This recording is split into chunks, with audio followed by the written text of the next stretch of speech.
Record on this computer. Yes, fine. And you are recording as well, so we Now have a backup? Okay, let me check. Can we record both of them? Or record in this computer? Yes, it is recording with me too. I will stop it now. Just I will start at 9 o'clock.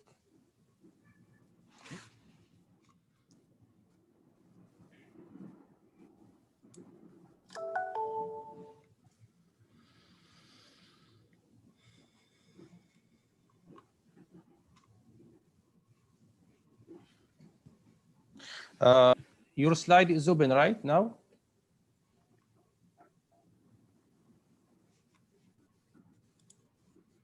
Yes. Okay. Just do share screen to check one time.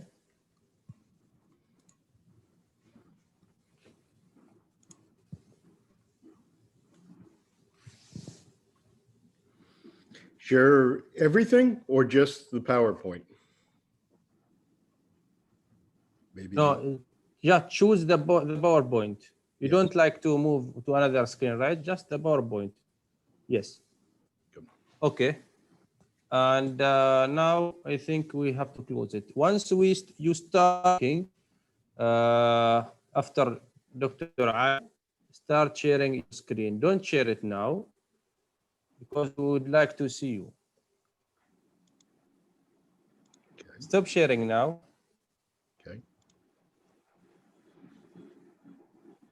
And after you share it, make it full screen and check the pointer. I think now it is the laser or it is normal as before.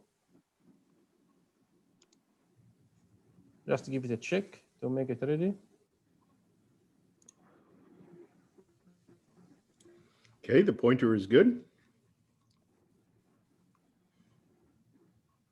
I cannot see it right now. Just when you share the screen, we can see it.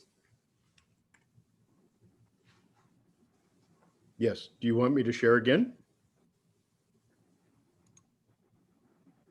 If you are sure it is laser, you don't need to. One thing maybe, Charles, sometimes there is a lag between what you are presenting and what the audience are seeing. So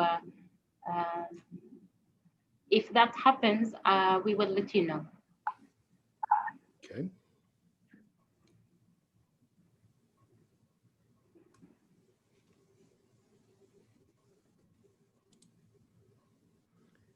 Is the, yeah.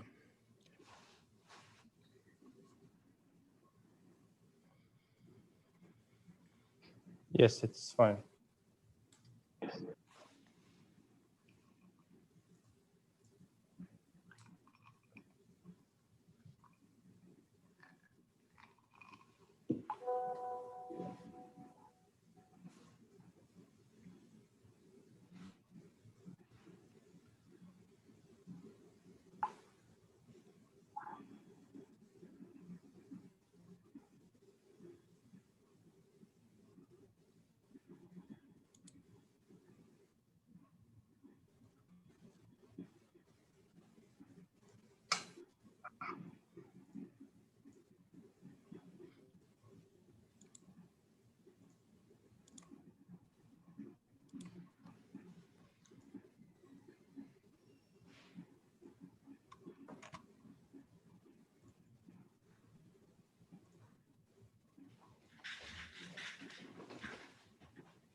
Abdulmunam. Yes. Maybe if you move your camera a little bit down. My camera? Oh, now it's okay. I will disappear when you start. I will just keep you both I inside. see. Okay. Yeah, that's much better now.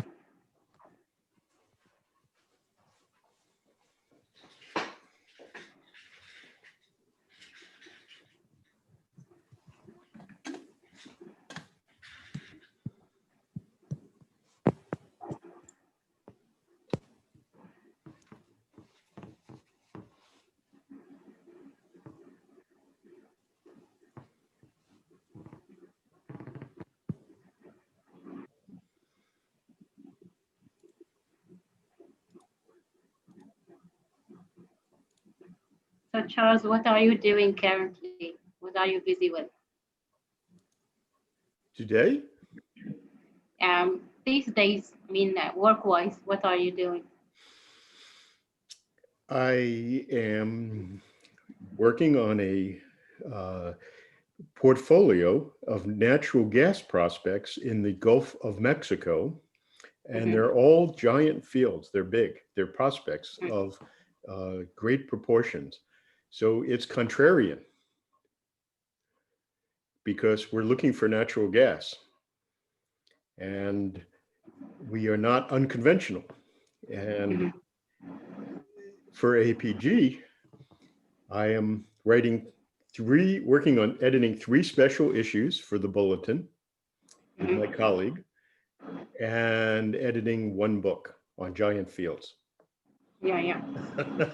Quite a lot of work you're doing now. Good. I watched Leon's presentation for the super basins. Again, she released it. Leon Al-Karouzi. Yeah. She gave a talk for APG, and she was able to release it. So I watched it, and she mentioned the Jebel Shams mountain, the Sun Mountain. Yeah. And salicylite. And incredible geology. How about yourself? What are you working on? I am a sedimentologist by background. So I work for PDO, Petroleum Development Oman. Yes. So I'm a kind of specialist. So sedimentology, stratigraphy, that's my area of expertise. Very good. So carbonates, clastics, shales, or everything? Well, I'm a carbonate, but I recently started in the clastics in the last 4 years. So still a beginner when it comes to clastics, but yeah, my specialty is the carbonates. Clastics are easy compared to carbonates. We keep fighting in the team. We are split into 2 teams, the clastics experts and the carbonates. And we always tease each other, so yeah. My professor was Jerry Friedman, and he was carbonates. And everyone, he specialized in dolomite and evaporites. Yeah, very, very rich field. Yes. I think we're in good shape. I see the time is good. Yeah. 1 minute to go. How is the signal now with you, both of you? It's fine? I mean the internet. It's disconnected, right? It's straight. Yeah. Okay. Maybe with me sometime it's disconnect, but no worries. It will be going with you both fine. Well, actually, it says Geological Society of Oman's band. Something is low, so yeah, network is slow. Yeah. Yeah, I will try to fix it. It's usual with us here. When you give the word, I will make my presentation full screen, and then I will share it. See if I can do it.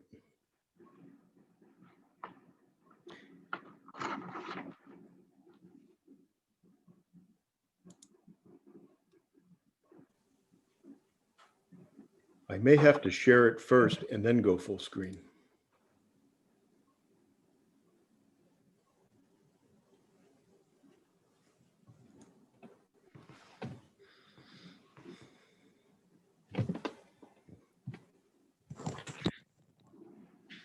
I'll be right back.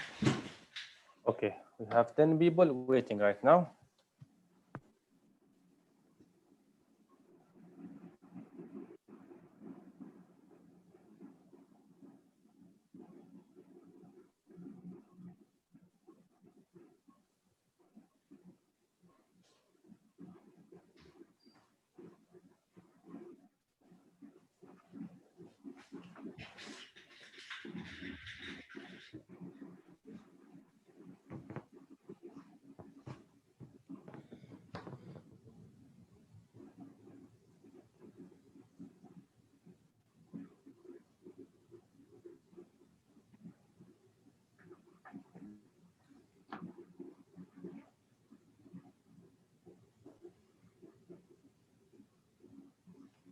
I will let everybody enter, and then we are going to wait to get more people, right?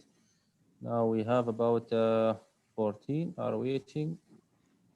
We have Steve, Salmani, Yusuf, Mariam, Talal, Dr. Talal Al-Awlaqi with us.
Dr. Aisha.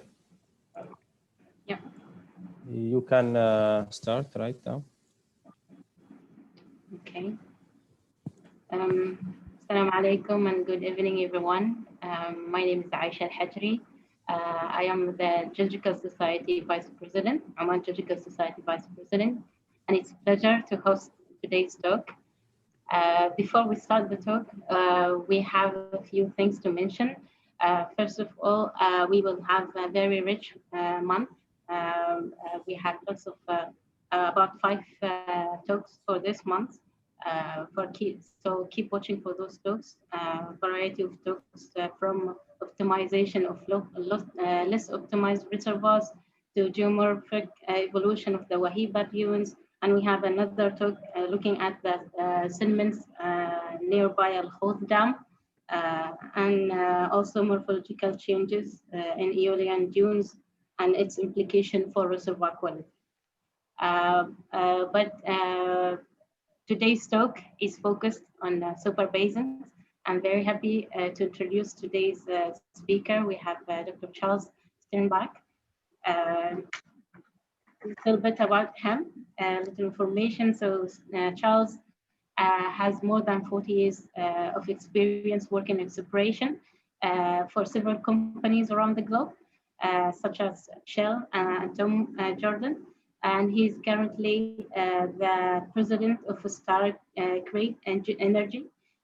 Throughout his career, Charles has focused his efforts in exploration creativity, and he has PhD, master's, and PA in geology. He has a quite rich history with the APG, from being the president from 2017 to creating several programs like Discovery Thinking, Play Makers, Giant Fields, and of course Super Basins, which is today's topic. He also an honorary member for AAPG, GCAGS, HGS, and DPA. So the floor is yours, Charles. But I'm going to ask the audience to put their questions in the chat area, and we will answer those questions after the talk. The talk is around 35 minutes, and we have plenty of time for questions afterwards. So, Charles. Thank you. It's congratulations to the Oman Geologic Society for a great series of programs, and I'm delighted to be with you today. So I'd like to start with a question. What can we learn from the world's greatest petroleum basins that we can bring back to the basins that we're working on? And since the focus is Oman today, what can Oman teach the world? This is the kind of super basin thinking that I would like to challenge us. So let's go on a journey together. Imagine we have a Dreamliner plane that will take us all of us, wherever we want to go. So here are the stops. We are going to fly to all of the world's greatest petroleum basins. And when we get there, we're going to have an expert guide who knows the basin better than anybody else and is going to share insights that we can then learn from and compare and contrast and bring it back to whichever basin we're working on, whether it's Oman or one of the other great petroleum basins of the world. And I love the quote by Howard Redding, "I suggest the best geologist has seen the most geology." We live in a world of analogs, and so we must learn about all the great basins to be most effective in our own basin. Along this journey, we are going to meet some very interesting people in the APG programs themed on super basins that I've been involved with and organized. We've met at least 5,000 attendees who have either been speakers or who have been attendees sharing their expertise. And it has been a wonderful journey. Last February, we hosted a conference in Houston, 2020, and we were very fortunate indeed to have some global experts and some great thought leaders. And at that time, I would like to point out that we had a presentation on Oman. And I'm very pleased that Dr. Layan Al-Karouzi was able to come and share with the conference. Everyone was very interested in Oman because of the great and exciting geology. And I hope that Layan was able to get some insights and thoughts from some of the other basins to bring back. So here are the stops on our Dreamliner. You can see many of the great basins starting in the Middle East and North Africa and Russia and Southeast Asia, North America, South America. So many exciting basins to learn from. The amount of extra recoverable oil and gas from these basins alone with new technology is on the order of 860 billion barrels of oil equivalent, using new technology to revisit these old existing super basins. And that is a figure from IHS.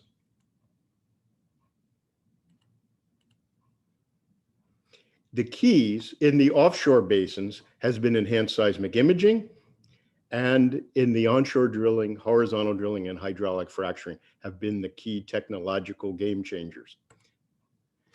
Now, I'd like to talk a little bit about the exploration process. Many of us are looking to either find new reserves or to find more reserves in old places.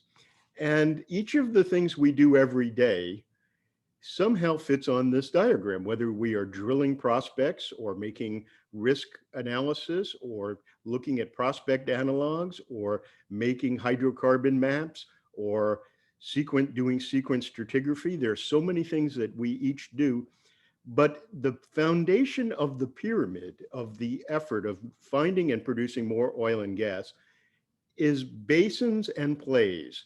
They define where we work. They define many of our processes. And I would suggest that to be effective, no matter what we do in the exploration triangle, whether on the processes or products, we need to have a vision of the entire project where we fit in. And for me, this is a cartoon reminder that if you want to understand that it's an elephant, you can't just look at the tail or the ears or the nose. You have to see the whole elephant. And that's the exploration process.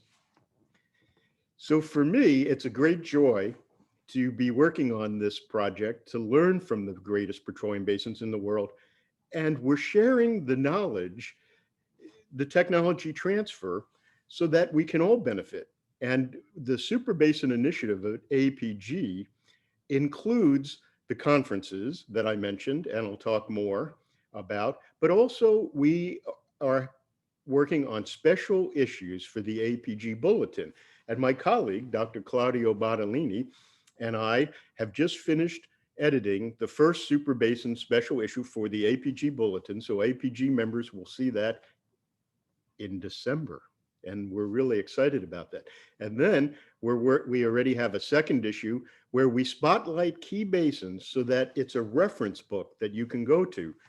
And we're also working on the third Super Basins special issue. And I'll speak about that in a moment. These are the basins so far that are covered in the special issues that are coming out. And I really want a paper in that special issue, the third special issue for Oman. And I think I might have someone who can help with that, and I'd be delighted for that. So the topics for today, I wanted to give a little bit of thought as we look at all of these basins. So we have publications coming out with 20, by the time we're done, we'll have 20 or 30 of the world's greatest petroleum basins, the stratigraphy, the structural geology, the sedimentology.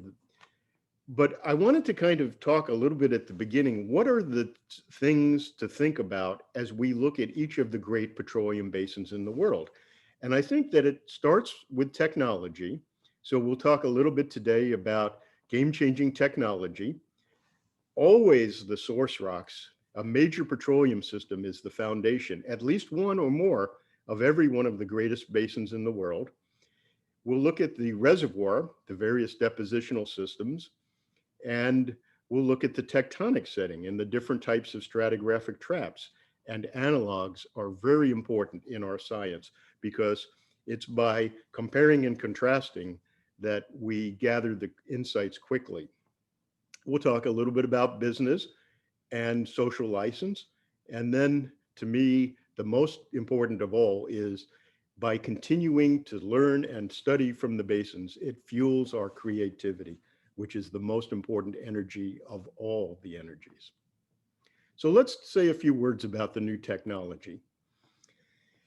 I love these diagrams because you can predict with them.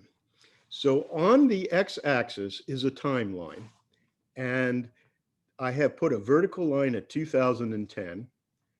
This is a representative onshore basin, the Permian Basin, and this is representative offshore basins, the pre-salt basins in Brazil. And if you look at the historical daily production, not much was happening before 2010 offshore Brazil. And the history of the Permian Basin looked like it was in decline. And it looked like most people were getting out because the golden age had passed. And if you were going to make a prediction, and I've done this with groups of young people, and everyone is like, where do you think it's going to go? And a lot of people go, well, it's going to go this way. And if you're an optimist, you may go, well, it'll go stay flat or go up a little bit. Or you may say, well, it looks like it's just going to continue to decline. But what actually happened is mind-boggling. In the Permian Basin and other onshore basins, due to hydraulic fracturing and horizontal drilling, they achieved new peaks that were higher than their previous peaks. So if the old days were the golden age, now we are experiencing a new golden age because of the technology. And similarly, in offshore, because of enhanced seismic imaging, we're seeing a rejuvenation of mature basins. And so that's why we want to go back to the mature basins, the great petroleum basins of the world. And as we look at how technology evolves through time, think of this a bit as tree branches. Various drilling and completion, petrophysical, geophysical, and conceptual models, they continue to evolve and get new branches. But when you put the price of oil, which is shown in green in the background, it's interesting that, I have to move this a little bit. It's interesting that the times of proliferation and innovation of new branches happens during low oil prices because it has to. We need to innovate to survive. And I would offer we are in a major time of innovation right now. And that's very exciting. So the technology, geoscience is essential. And we team up with engineers. And the new innovations working with engineers has to do with different legs of vertical wells, different stages of horizontal wells, various optimizing the various parameters of the length of the wells, the number of stages of hydraulic fracturing, the amount of proppant, the fluids, all of the things, the variables to make better and more efficient, and then stacking of them. This is a proliferation of the technology. And in offshore basins around the world, the ability through engineering to go in deeper and deeper water is allowing us to reach deeper reservoirs. We are aligned with geophysics and the relentless improvement of seismic imaging. And there are some exciting new developments in geochemistry that are helping fuel our technology.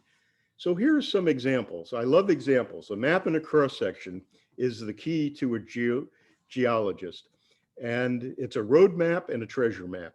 So here's the Gulf of Mexico, and it's a huge basin, 260 billion barrels oil equivalent, including US in the north and Mexico in the south. And a quick profile shows that there are some salt layers and source rocks that are deep in the sedimentary section. And what's amazing is there was a hidden province below the salt here that for a long time was undiscovered. And the many new discoveries in the subsalt in the Gulf of Mexico are similar to many new discoveries. The examples below are from Brazil. And once again, the Campos and the Santos basins and some basins in West Africa and along the conjugate margins, the salt made it impossible to image the deeper prospects until enhanced seismic imaging relentless computer power made it possible to see a hidden world. And then all of a sudden, the game is on. So I am grateful to BHP and BP for sharing these images with me. These are maps of various vintages over the same structure in the Gulf of Mexico. And if you look to the upper left, in 1997, the technology of the day enabled the operators to see that there was a large structure, but the definition was not very good. And as we progress from more complexity, internal faults are visible, and then many faults and many faults. And if you look at the lower right, reservoir compartments can now be imaged with the seismic. It's gotten so good. In profile view, this reminds me of when I go to the eye doctor and the eye doctor asks me, which is better, the one on the left or the one on the right? In this case, time is progressing on the right. And in every case, the image improves as we go through time. And look at the incredible detail that is now able within a field, the internal faults that can be seen. Amazing.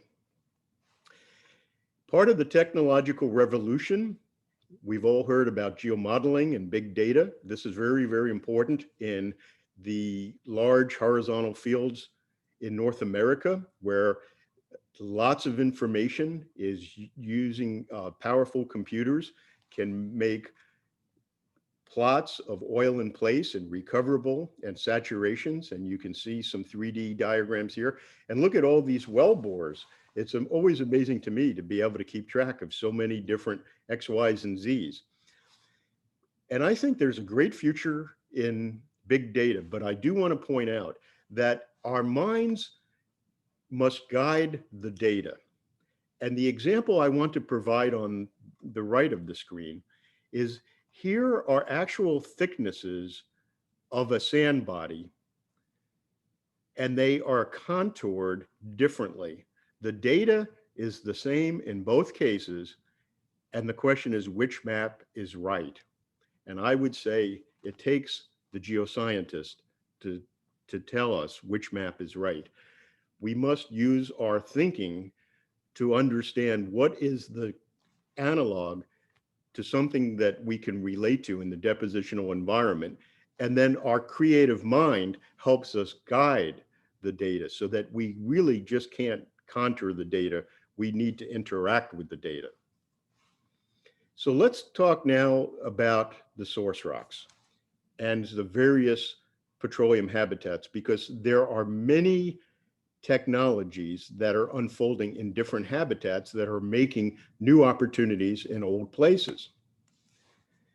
So if we look at the global source rock distribution, it's clear that there are some key horizons, the Cretaceous, and you can see the highlighted zones relative to sea level. And of course, in Oman, we have the Precambrian source rock, very exciting to have such a powerful system. I think one of the things in all of the great super basins is that one or two of the greatest petroleum systems are being explored, but how many other petroleum systems, perhaps hidden petroleum systems or deeper petroleum systems, or petroleum systems who give us a whisper when we drill a well and we get a geochemical signature that tells us that it's not from the usual source rock, but perhaps from a different or deeper source rock. And as we begin to catalog some potential additional systems around the super basins, I think we're going to see a return to many of the great basins looking for these additional petroleum systems, and many others we haven't even identified, perhaps.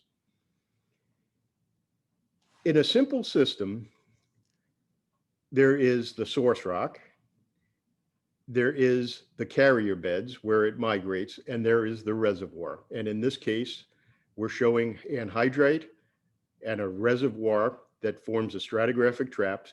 So this is a migrated oil play This is a carrier bed type of play, and this is a in situ kind of play.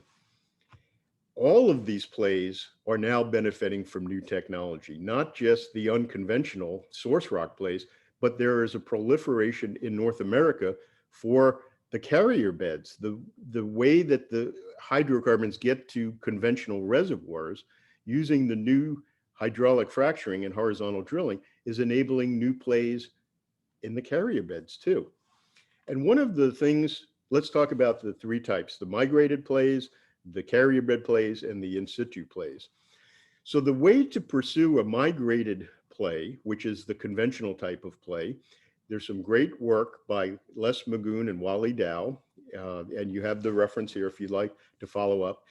And you map out your petroleum system. You map where it produces, where the shows are, where the active generation is, the pod of active source rock.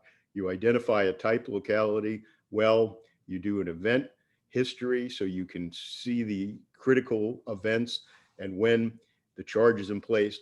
This is the methodology that you would use in a migrated play. But you can take some of these migrated plays, and if you give them a late tilt, as happens in the Permian Basin of the United States, you can redistribute the oil levels so that they become tilted. And given the hydrostatic head of fresh meteoric water entering an uplifted area, in this case, the western flank of the Permian Basin, fresh water and meteoric water can tilt the levels and can flush the levels, but it can leave behind residual oil. And through enhanced recovery techniques, CO2 is one of the most popular, there are huge amounts of reserves in tilted basins. So it's very important when looking at migrated plays to understand the burial history.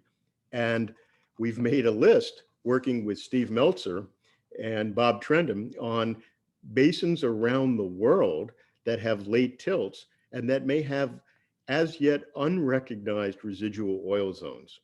And if you want more information, the references are here. Steve Meltzer and Bob Trentham are the key. But an incredible enhanced oil opportunity.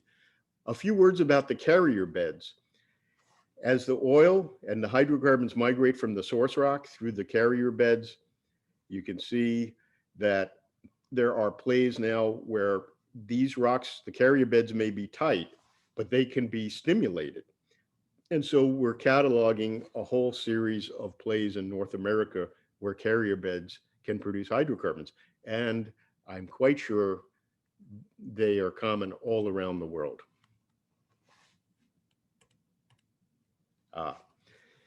And a few words on source rock distribution. And as I was listening to Leanne's talk on Oman and the salicyllite and thinking about the source rock and the silica and the brittleness, I was thinking about this model in the United States.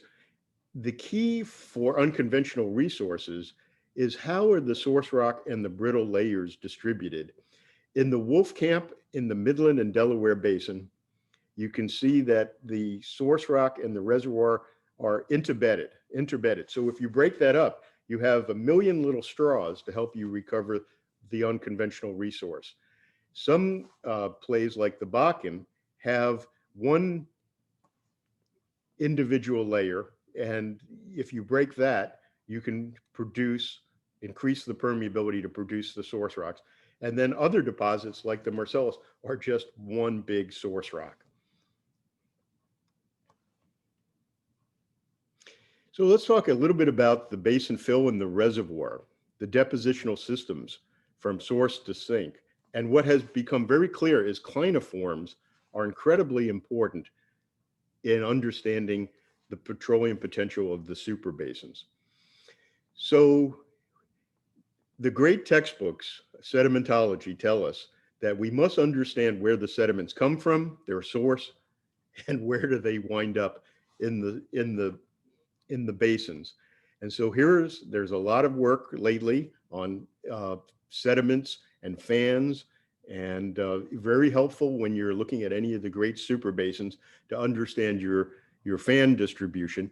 And as we talk about the richest fields are the ones that have the highest concentration of hydrocarbons because they can be developed with fewer wells. So some fields are very thick and very focused, and the richness is very high. Other fields are giant fields, perhaps even supergiant fields, but they're aerially spread out or unconfined. And their economics are not the same because they require many, many more wells. So the concentration or the power density, as my colleague Henry Pettingill has talked about, is very important in looking at offshore deposits. Now, a word or two about clinoforms. Clinoforms produce in many ways. They produce, and this example is from the Basin, in the toe sets where there are some ledges and intercratonic fills, carbonates filling ponded areas within the toe sets. This is the Basin play. It is mainly a toe set play. Everyone knows the toe set, the foreset, and the top set of the clinoforms. But what I want to show you is that depending on what basin, they can produce in many different ways. In the Anadarko Basin in Oklahoma of the United States, the main productive areas are the clinoforms themselves, and they're sealed by the top sets. So these are the plays in the scoop and the stack, and they're sitting on top of the source rock that's charging them. In Vaca Muerta in Argentina, most of the pays are also like the Bakken in the bottom sets, but some of them, and you can see some bright seismic amplitudes, are in the basal foresets. And in places like Russia, in Western Siberian Basin, they're everywhere. The source rock is so prolific that you get pays in the bottom sets, you get pays in the clinoform, and you get pays in the top sets. It's a wonderful thing. So it's very important to look at analogs in whatever basin you're working and be thinking about all the ways that clinoforms can produce. Some exciting topset clinoform production occurs in Kansas, where there's sandy deposits at the top, and you can see on the seismic that they are shingling. And if you do a horizontal well instead of a vertical, you can recover some topset clinoforms. And of course, one of the most exciting recent topset series of discoveries, if you've been following the North Alaska Superbasin, are the Cretaceous Brookian age topsets that have seismic amplitudes that have started and that are part of a giant field and a complex of giant fields out of topsets. So lots of ways for clinoforms to be productive. A few words about the traps, stratigraphic traps, and I call them elusive, illuminated, and abundant. If we go to the Permian Basin, this is the general form, one large basin separated by a central uplift. This is the cross section across it, so you can see one big basin. It is a relatively simple basin with a regional uplift in the center, and the simple geometry with the top seal here that seals the source rocks, which are way down at the base, makes for a very elegant filling of a major petroleum province. And if we look at the event history, as we were talking about with some of these basins that get a late uplift, there is a late uplift. Notice how there is an uplift in the Permian Basin where it's bumping up in the west. And so this cross section, see if it'll work, gets tilted, and that produces the residual oil zones. Very important to understand the structural traps and potential later movements. And it's analogous, the Permian Basin in many ways is analogous to the Western Siberian Basin. Here's the Western Siberian Basin of immense proportions. This is a 500-kilometer bar. Here is the onshore. Here is the extension of the Western Siberian Basin into the Kara Sea offshore. and many new discoveries and giants are being found there. And it is also like the Permian Basin. It's a simple basin. It has a lot of rich source rocks down low in the section. It has a lot of reservoirs, and it has a simple, good evaporite seal at the top. So it is a simple but prolific basin. And for scale, this is the Permian Basin. The diagram that I just showed you, that's the Permian Basin to scale. So it's sobering to those of us in North America who are excited about the good things that are happening in the Permian Basin to realize how big the West Siberian Basin is. And I wanted to share with you a few analogs in compressional fold and thrust belts, examples from North America, the Appalachian and the Western Canada fold and thrust belt. And the key is the rich Marcellus source rocks, which are an unconventional play, are heavily deformed and thrusted in the fold belt. And the reserves are back away from the fold and thrust belt in the gentle, undeformed area. That's where the hydraulic fracturing is working. Similarly, in the Western Canada sedimentary basin, there is a lot of migration in a series of overpressured shales and reservoirs that ultimately gets expressed as oil sands when the hydrocarbons are exposed at the surface. But there's a thick series of organic unconventional plays in the Devonian. And one of my favorite unconventionals, because it's close to home, is we talked a lot about the Permian Basin and the Sprayberry, but there are basins where there are sediment fans like the Sprayberry in Mexico that are virtually undrilled in the Chicontepec Basin, and very exciting. Some of my colleagues, Alfredo Guzman and some of his colleagues from Pioneer Resources, looked at the Chicontepec Basin, and it looks like there's yet another tight Sprayberry Basin in Mexico that has yet to be developed. Very, very few wells there. So potential, good analog. So a few words about trap types. On this diagram, the green circles are structural traps. The red circles are stratigraphic traps, and the yellow circles are combination traps. The key for me is most of the light blue areas, which are the super basins, the world's richest basins, here's the Middle East and Oman, the super basins have most of the giant fields. So you could say that the super basins are fertile grounds for the world's greatest exploration prize, which is a giant field or a super giant field. So if you want to find giant fields, super basins are the place to be. They have a much greater than average share of giant fields. What's remarkable to me from recent work with my colleagues, John Dolson and Bob Merrill, on a giant fields memoir that we're putting together for the APG, is that in the last decade, the number of stratigraphic and combination traps that are giant fields has increased dramatically. So that in previous decades, prior to 2000, every 10 years, there would be a book on giant fields of the decade. And going back for many decades, the percentage of stratigraphic traps was about 10 or 15% of the total number of giants found. And Mike Halbooty, one of the great mentors and a great leader in APG and in our industry, would say, we need to deliberately search for stratigraphic traps. And Mike was right. And he was ahead of his time. And unfortunately, we didn't have the enhanced seismic imaging tools decades ago to find them. But we have them now.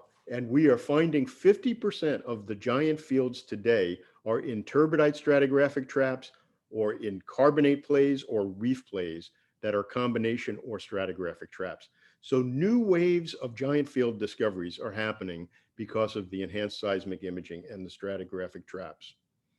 So a few words about commercial mastery and business and environment. One of the great things about the unconventional resources, I believe, is the ability to find a lot more natural gas. And in the US, this has been a major help to reduce coal. And when you swap out clean burning natural gas for coal, you get a very good impact on the environment. It helps with the CO2 emissions. And so for me, the horizontal wells with the multi-stages of hydraulic fracturing underground are providing the needed energy, and you can compare them to some of the above ground options. And I'm very proud of what we've been able to do in the subsurface, out of sight, and we need to always perfect and treat the environment the best that we possibly can. And here's the kicker. It's a good business. Energy and environmental care is good economics. The 3 E's, as my friend and colleague Scott Tinker likes to talk about. And there are some great examples of working in the super basins, proactive partnerships between industry and the community, because we have to have social license. People have to want the energy. And a couple of great examples. I want to give a shout out to ExxonMobil for their work in Guyana and partnering with Guyana and helping with education and helping the community and working together in the community. And you can see other examples here of where industry works well with the community, because I think that is key to social license. And as Wallace Pratt, one of my heroes, said, good geologists make good neighbors. It's that simple. We must be good neighbors. So a word about creativity, and then we'll wrap it up. So when I think about young professionals and the workflows,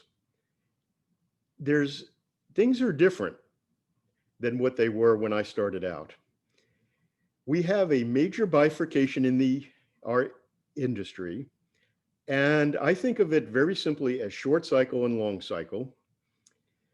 And the short cycle reserves are a lot of the development drilling associated with unconventional resources. A geoscientist might drill 100 wells in a single year if they're working in an unconventional play in North America. Unbelievable. You would say they don't have a lot of time to do thinking or research. They do have a lot of decisions to make and quick, so it's action oriented. The deep water plays and some of the big exploration plays that are in the offshore are long cycle. They require years to come up with prospect generation, getting the lease sale, going through lease sale, defining the prospects, permitting, drilling. And then if you make a discovery, many years of putting out the platforms. So it can be 5 to 10 years before an idea becomes first oil. That's long cycle. And so people ask, well, which is the one to be in? And the answer is, well, I think everyone in your career should try both and see what suits you best and be diverse, because the creativity that you can bring from one can be helpful in another. And I also suggest to individuals in our profession who have the option to work in as many super basins as you can, because what you learn from each one, you will bring with you. And when you look at the number of companies these are the number of basins that some of the big companies are in. So Exxon and Chevron and a few multinational companies are in 10, 12, 15, 16 basins. So my question for them is always, how do you learn best practices from one basin and share with another? And there's very different ways to do it. Some companies have centers of excellence where they have a representative basin that is the prototype for similar basins, where they try to educate their staff. Other independents and other national oil companies may only have one basin or two basins that they're interested in. And my suggestion to them is you still have to learn from all of the basins so that you can be the best in the basins that you are focused on. What's recently come to our thinking is that there are a whole new series of paradigms. Paradigms are guides to our thinking that help us in a highly competitive business environment make quick decisions. Why do we have paradigms? Paradigms are shortcuts. They help us make a quick decision, but the thing is they are based on assumptions, and assumptions can change. And so one of the mind expanding paradigms, I think, is that we are continuing to see the expansion of unconventional plays around the world. And from North America, South America, and I see Oman is on the list. I'm very interested in how things are going, to other areas in Southeast Asia. The enhanced seismic imaging is a game changer, new paradigm. We used to think that stratigraphic traps were abundant but hard to find. Now we're finding the tools to find the fields faster. We have often thought that as you go deep, that it could be too deep for oil and gas, but we're finding that there are some deeper discoveries that are encouraging us to continue to look deeper. And I remember there was a prohibition among many in the offshore that you didn't want to look for sediments on top of oceanic crust, but we're now finding, because of the low thermal maturity of the oceanic crust, the heat flows, but we're now finding some examples. And when you find exceptions to a rule, you need to evaluate the rule. And then we talked about hydrodynamic flow and tilted hydrocarbon contacts. We predict that they're even more common than we ever thought before. So to wrap it up, we've been on the plane together, our super basin dreamliner. Perhaps these are the paths that we followed in our journey, and these are the paths that we continue to follow. The most valuable resource is that of the human mind, and the greatest energy is the energy that is within us. That is the renewable energy source. And my prediction is, as we study each of the global super basins and share the knowledge and learnings, that we have affordable and abundant energy for a very long time. And that is a really good thing for humanity. So with that, if you've written anything down during my talk, the one thing that I want to encourage you to write down is this HTTP address at the top. If you go to the apg.org webpage, under events, under conferences, under super basins, there are a treasure trove of resources for you. We have over 30 past presentations on super basins from experts that have presented at conferences that are available to you online. And there's information. We're having another conference as part of the Super Basin Initiative, January 25th to 26th of 2021. It'll be an all virtual conference. The focus in about 4 months is going to be North American super basins, going back to some of the prototypes. And I believe in 2022, we may have another global conference. We try to alternate between true global conferences like we had last February and ones that are focused primarily on North America. So if you're interested, you can join us at that conference as well. But take a look at that Super Basin webpage. There's a lot of useful material for you.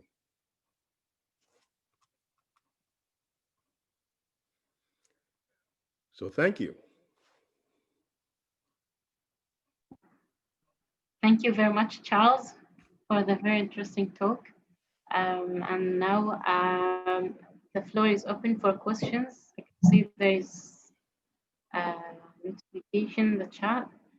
So Zuwaina is asking, with the success of the Brookine in the North Slope, do you think the Arctic has the potential to be a super basin?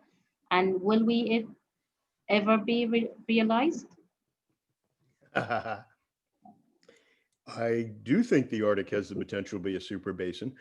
The challenge is the operating environment is so difficult.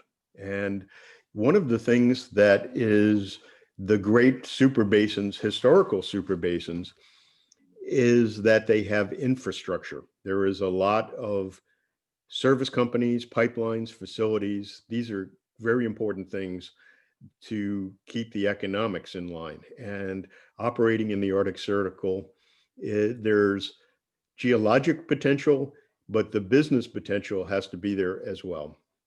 And that's driven by economics and cost in a difficult environment.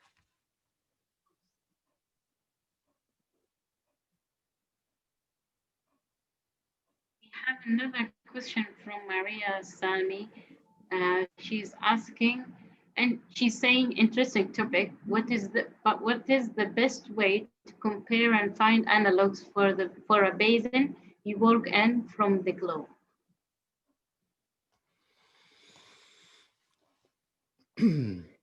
There's a creative process that Norm Foster talked about, and it begins with reading everything you can and immersing yourself in the literature. And for me, that's why APG is a part of my life and always will be a part of my life.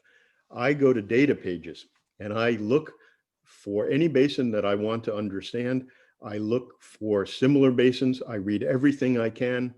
And I go to, I'll be honest, I go to the Super Basins website to see if there are some presentations, because when you immerse yourself in the analogs, it is the quickest way to get some new ideas. So you can then test them, and then you can see if there's something that you can apply from another basin. So for me, immersion in analogs. I have a question for you, Charles. Looking at different basins globally, have you seen a very unique similarity among them? And also, if there's any unique difference, something unique that actually that is unique for the Arabian plate, you haven't seen it in other basins. What's amazing about the Arabian Plate is the immensity of the source rocks and the breadth of the basin. The commonality, that's a great question. Thank you for asking. It seems, and I was just talking with a colleague of mine, Dr. Richard Bishop, a past APG president, yesterday, and he's been researching global basins as well, and we were comparing notes. And one of the, let's talk about the commonalities. It's interesting that almost all of the basins, there's intracratonic basins, there are passive margin basins, there are fold and thrust basins, active margin basins. It seems that the biggest super basins are intracratonic basins or passive margin basins that have a simple deformation history and that have an early structural phase, and then have a later, they're composite basins, they have a later phase of infill that serves as a really effective seal, whether it's evaporites or shale. And if you remember the example we showed for Western Siberian Basin, it had the key source rocks are at the base of the sedimentary column. There was many different reservoirs in the center. And at the top, there was an evaporite section.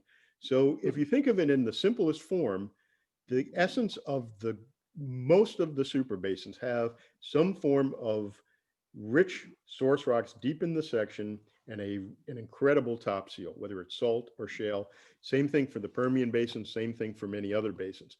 So that, I would think, is the main, to use an analogy for those who are interested in astronomy, I would say those are the main sequence basins, like main sequence stars.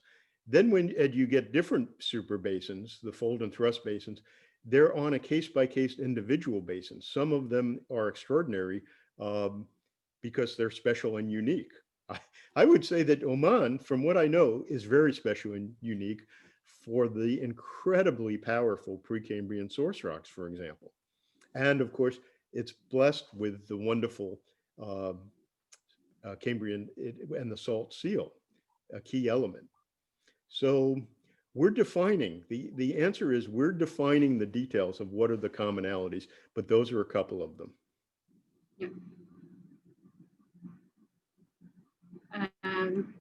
Thank you for the answer. There is another question from Mazen As-Salmani. He's complimenting the talk, awesome talk, Charles. Where do you think AI, artificial intelligence, and machine learning technologies are in the new era of enhancing interpretations and finding challenging and missed prospects? So the creativity comes from us, but we need all the help we can get. We each have devices, these laptops, our phones that empower us.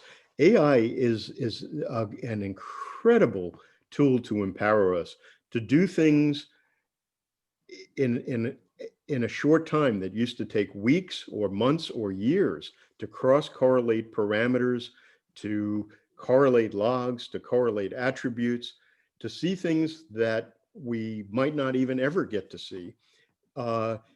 It's the power of computing is giving us the tools.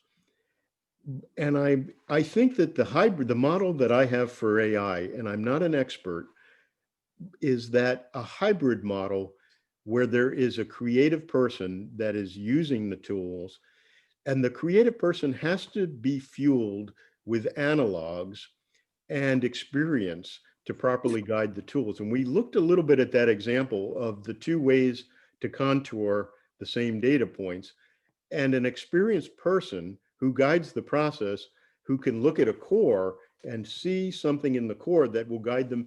No, this is a meandering system, as opposed to it's bringing in additional context. So for me, the AI is incredible. The potential is incredible. The human need is essential. And I find this very comforting as I get on and older in my career. We have a special, geoscience is special. We get better as we get older, mostly. And that's in many sports, you're done when you're 30 years old or 40 years old. You're best when you're young. In exploration and oil and gas, it's amazing the amount of discoveries and insights and contributions that people that are 60, 70, 80 years old. And why is that? And I believe it's that the more experience we get and the more analogs that we build up in our own brains, we get better.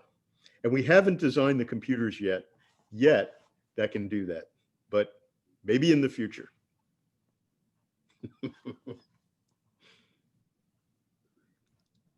We still have 2 minutes for one more question if anybody wants to ask.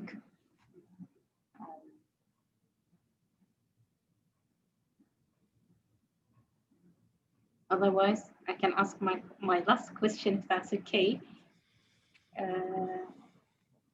Have you ever been through some of the basins where they are actually not super basin, let's say they are super local basins, but with thin sedimentation, and they're oil bearing, hydrocarbon bearing reservoirs?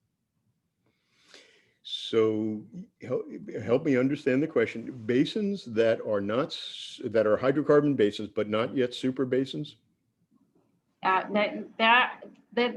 They are super basin, but they have very thin sediment, but they are yet hydrocarbon bearing reservoirs globally. Do you have examples of those? I have to think. Thin. Do you have one in mind? We have, for example, here in Oman, we have Shamar reservoir, which is 15 meters maximum thickness. Wow. Yeah, but I was wondering if you have any examples globally Of something similar. Of thin, rich pays. Very Yeah. thin, rich pays. Yeah. I have to get back to you on that. Most of them are pretty thick. Most of the basins have pretty thick sediment columns. Yeah. And that's a good question. Yeah, and there's no reason why there couldn't be a basin or sub-basin if it has the key elements. I think, Dr. Aisha, I think that the architecture is the key, and the scale may not be as important. In other words, as long as there's a source rock and some reservoir to hold it and a great seal, I don't think the basin has to have a thick fill, as long as it has the motifs and the architecture, those three things. And apparently there is a basin that I must learn about. Let me write that down. What basin is that? We'll talk about it offline. All right, I want to learn, because there's many basins to learn about. Yeah, I guess that's it. Thank you very much, Charles, for the talk. And thank you for everyone who attended it, asked questions, interacted with us. There will be more activities to come with GSO, so we will communicate with you about the upcoming activities. And have a good night. Thank you. We've landed the Super Basin Dreamliner. Thank you, and good luck to everyone. Thank you.